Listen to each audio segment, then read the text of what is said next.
everyone, PushingUpRoses here, and welcome to a very spooky Goosebumps breakdown. My relationship with this show has been rather tumultuous. I really enjoyed the books, but the show was very hit and miss when it came to the episodes. In my last Goosebumps video, I actually discussed why Say Cheese and Die wasn't a good adaptation, and went more in depth about what it lacked compared to the book. Children's horror, along with horror in general, is something very close to my heart because it's one of those things that gave me a sense of normalcy as I aged. The strange, unusual, and horrific was a great comfort and something that distracted me from the real-life horrors I was experiencing in adolescence. I felt that if I could handle fictional horror, maybe I could be stronger against things like my dad passing or struggling with mental illness. That being said, I find I'm a little more critical towards the genre because I feel like it could be done with meaning and nuance, but it's often so easily messed up. I feel like if we could write horror with intent, with a goal beyond just frightening the audience, then a lot of stories would be way more successful. Even though Say Cheese and Die really lost that sense of desperation and suspense, that doesn't mean other episodes failed.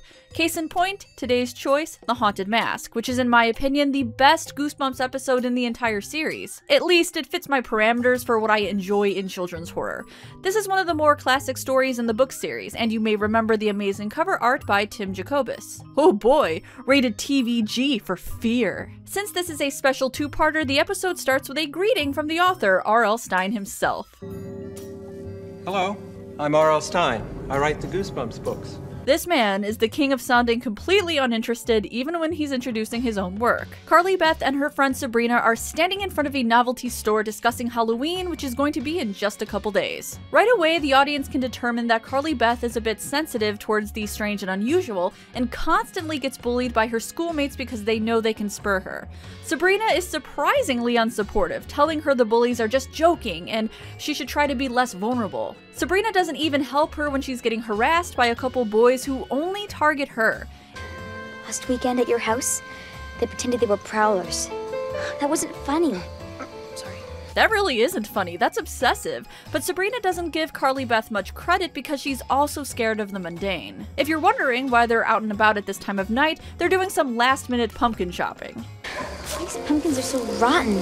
I mean, I don't think the fog machine is helping with that. This is also not a pumpkin patch, it is clearly somebody's backyard. After the boys attempt to frighten Carly Beth, she tells Sabrina that she hates being afraid of everything and hopes she can change one day. Then she storms off. You didn't get your pumpkin. We came out here for nothing. How are we even friends? Ugh. I was standing here the whole time. When Carly Beth gets home, her mom surprises her with a sculpture of her beloved daughter, and it really is a bust.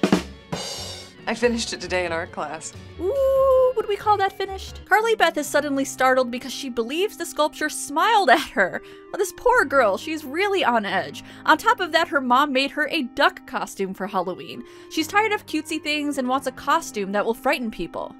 I want to be scary this time. Like you. Her brother tries to scare her by barging out of her room wearing the ensemble, and in terms of duck costumes, this one ranks pretty low. Though in this costume's defense, there's only one amazing duck costume, and that is when it's being worn by Elton John. The rest are subpar at best. The next day we get a glimpse at how severe the bullying is. They're beyond mean jokes, to the point of traumatizing poor Carly Beth. It's no wonder she lives in fear. The two bullies put a worm into her sandwich when she isn't looking, and I had a visceral reaction to this.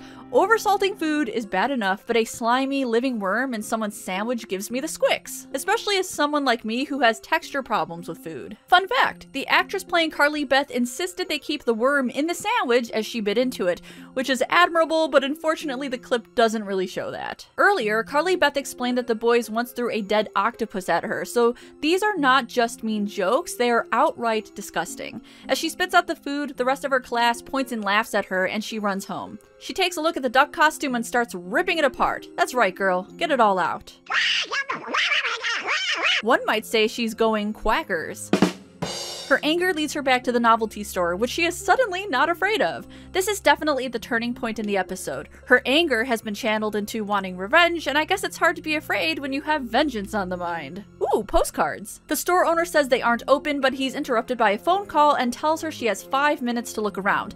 Not finding anything particularly inspiring, she sneaks into the back room. Ooh, blue means chemicals. She comes across the scary section of the store.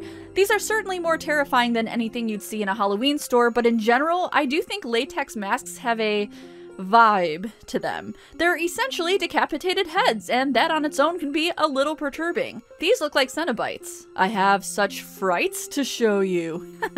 The store owner comes in and scolds Carly Beth for snooping around. He says these masks are not for sale because they are too frightening. I mean, some of them are, but this one just looks like it needs a good poop session. She offers him all the money in her wallet for the Green Goblin mask, but he still refuses. So she snags it and splits. Make it rain! She reflects on what she did for a second. Maybe I'm the monster. Nah. She puts on the mask and it seems to clamp to her face, and it also changes her voice slightly. Wow.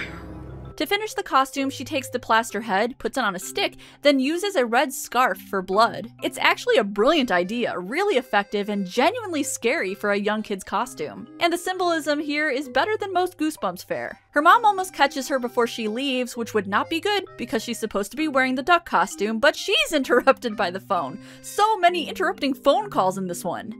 Is Chicago going well? Actually, no, it's not. Carly Beth immediately goes off the rails under the influence of the mask, and it's pretty hard-hitting. She even goes out of her way to scare Sabrina, which I have less sympathy for since Sabrina never really stood up for her and dismissed the abuse she was getting as mean jokes. Still, Carly Beth is behaving stranger than usual, so Sabrina's concern is definitely merited. Let the trick-or-treating commence! Oh god, she rings the doorbell like Paul, the guy who delivers my coffee in the morning. One ring is enough, Paul, just one. After she randomly scares little kids for no other reason than to be malicious, she threatens their mom, grabs a handful of candy, then runs. You'll get what's coming to you too! I got your Kit Kats. Sabrina asks if they can just go home after that, but Carly Beth refuses, claiming Halloween is her night.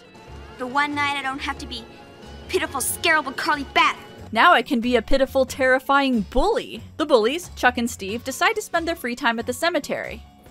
Really? Come on, it's Halloween. Let's do something stupid. Oh my god, I had these decorations when I was young.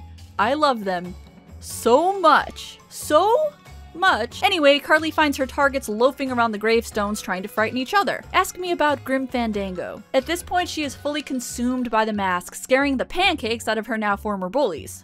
How are you making that weird voice? See, I had a little bit of phlegm built up. This part is actually really powerful as she starts venting her frustrations and anger at Chuck and Steve, but it goes a little awry as she really can't control her disturbing behavior. She demands they apologize to the plaster head. Apologize! Or I promise you'll wish you never met her. Sorry, Carly Beth. The plaster head then starts talking, pleading for help, and it's a mood.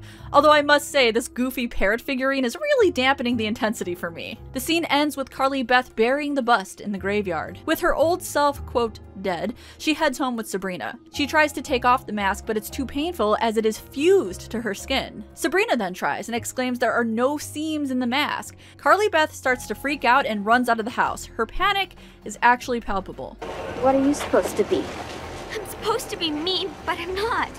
I'm supposed to be mean, but I'm not. Yeah, maybe a random person on the street isn't the right person to vent to. She runs to the novelty store and asks the owner why she can't remove the mask. Because it is not a mask. It is a real face. Excuse me? A baking powder? He explains that all these masks were beautiful people at one time, but they changed. That is a lot of lip curls. Were they all Billy Idol in the past? He calls them the unloved ones because no one can love them now. Oh, I see. They weren't Billy Idol, they were Vanilla Ice. He says the symbol of love might help to remove the mask. Why? I don't know. Then suddenly the masks wake up and start chasing Carly Beth. Whee! We're starting a boy band and we need someone to play the bad boy. Something clicks and she runs to the graveyard to dig up the plaster mask her mom made her. Yep, that thing is scary, alright. Look at how it wards off the other masks. She is now liberated from the mask's hold because she realized the importance of love. Love from her mom and love for herself. Her brother leaves us on one of those classic, ambiguous Goosebumps endings by putting on the mask. Wow, what a turd. Right, let's discuss. I think this episode was really, really good. It's very close to the book it was based on. I was surprised to see just how much was included. The most noticeable thing missing in terms of events is a part where Steve pretends his tarantula escapes during a science fair, igniting Carly Beth's fear of spiders. But other than that, it was extremely faithful. The performances are really good, but Catherine Long, who played Carly Beth, really shined. Her desperation to stop being fearful of everything and everyone was believable to me. Michael G. Brown played the Haunted Mask, and I also thought it was good, even if he was just doing some of the movements or facial expressions. The plot is a little more sinister than a lot of children's horror, and when I say that, I don't necessarily mean scarier or more gruesome, it's just a lot more intense. The bullying is serious. Carly Beth is suffering from trauma and a lack of self-love and appreciation for those who love her back. The symbolism of her head on a pike with this visual of blood spilling from her neck, it's kind of messed up, and that sort of pain is very relatable for both adolescents and adults. She is completely consumed by anguish and hits a turning point when she feels brave enough to go into the shop, but that bravery is channeled into the wrong thing and she has to learn a tougher lesson. I think the only thing that really isn't clear are the intentions of the masks. Evidently, it's tied into the owner and his self-loathing, but it's vague. I suppose it can afford to be a little more nebulous for children, but I think I would have preferred a clearer explanation. I hesitate to say the special effects were great, but they were better than other episodes, I suppose. It got a little dodgy right at the end when the masks start flying around. The way the characters' mood changes over the two parts is really well paced. Nothing felt rushed, nor did it feel slow, and it's also the perfect thing to watch on Halloween since the story does take place on that day. I always thought this episode stood out in the Goosebumps series because there just aren't many that feel quality. It was actually jarring to go from Say Cheese and Die to this because the storytelling and acting were way beyond that. So I can say even as an adult in her 30s, this episode is still scary 25 years after it was released, and it's also a good introduction for all things horror for those little ghouls in your life. If there is an episode of Goosebumps you were just dying to hear me discuss, please do leave a suggestion in the comments. Until then, stay spooky and Have a scary day, everyone.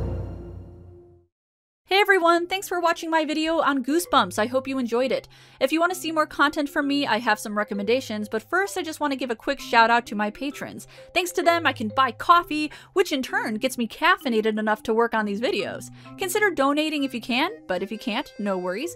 Likes, shares, and comments help me to reach more people. If you want to see more videos by me, then try these. On the right is my first episode breakdown of a Goosebumps episode called An Old Story, which involves prunes and aging, of all things. And on the left, we have a video about the X-Files and its portrayal of freak shows. My favorite! Thanks again, and as always, I'll see you in the next one.